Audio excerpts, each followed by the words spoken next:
Fost il-festivals kollha tal-kanzunetta Maltija, żgur li l-Anja tal-Poplu jibqa' wieħed mill-favoriti net. Dan il-festival jaf il-bidu tiegħu lil-Youth Travel Circle, Uldun Morris Mifsud, u ma' żmien għadda minn bosta bidliet, fosthom it-twaqqif ta' fera mill-festival għaż-żgħażagħ.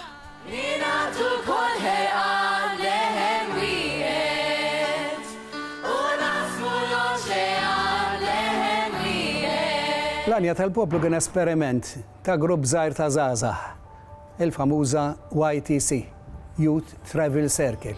Issa dana qed nitkellmu fuq is-snin l-aħħar snin 60, is-snin 70, imma kien żmien meta ta' ftuħ kbir, aħna nafu il-famużi 60s, is-sittinijiet u veru.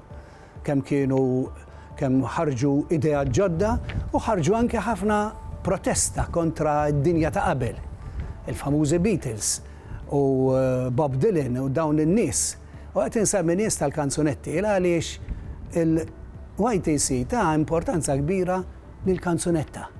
Il-kanzunetta li tkun ġdida, li tkun soċjali, li mhux tkun kanzunetta fejn ngħidu bil-karozzin u jiena u inti fil-ġnien u dan it-tip ta' kanzunetti, imma li jkunu għanja tal-poplu, li jkunu l-espressjoni tal-affarijiet li jħobbu, li jobodu, li qegħdin jassru l-poplu. L-Anja tal-Poplu jiena żagħżugħ għaliex min jiftakru ta' vera, jiftakru bħala festival tal-YTC fejn kienu ikun hemm kantanti li llum huma kantanti bravi ħafna u kantawturi li ħolqu kanzunetti tal-ġen li kienu jingħaqdu flimkien u wieħed idoq il-gitarra f'tal ieħor, eċċetera. Kienu jħaltu b'dan il-mod, kien aktar festival ta' ħbiberija milli festival kif nafuh illum, għalmenu hekk jgħidu. Jiena lħaqtu f'fażi differenti.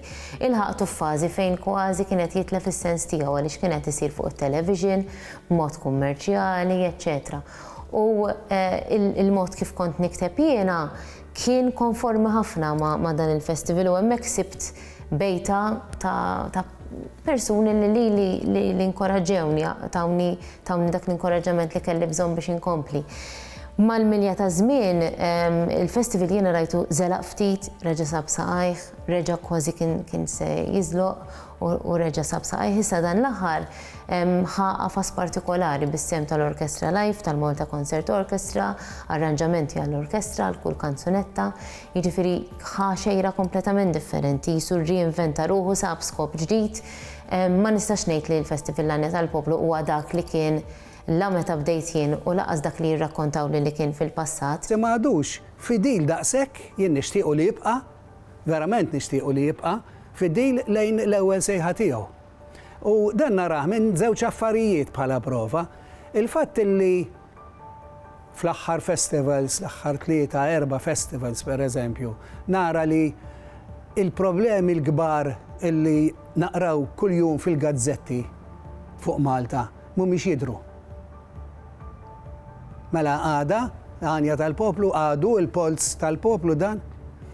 U ħaġa oħra illi għalkemm kellna ħafna gruppi ta' żgħażagħ Maltin li qed jesperimentaw ħaġa tajba, nies bħal Brikkuni u Kantilena u gruppi oħrajn, u li qegħdin jesperimentaw u qed joffru prodott tajjeb, ħadd minnhom u qed jidher mu qiegħed jagħti semu fil-Anja tal-Poplu. Pereżempju fl-aħħar festival u ta' qablu ma dehruġ dawn in-nies.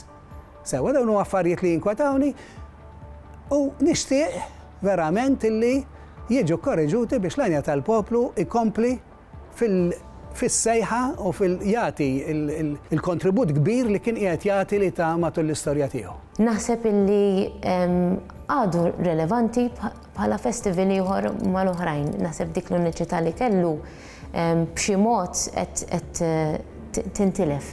Ma naqtax qalbi li l-Anja tal-Poplu jerġa' jsib is-sens il-ġdid tiegħu u għalhekk proprju qed ngħidha din qed inkun aperta għaliex nittama b'qalbi kollha li l-Anja tal-Poplu jerġa' jsib is-sens veru li kien jagħmlu uniku.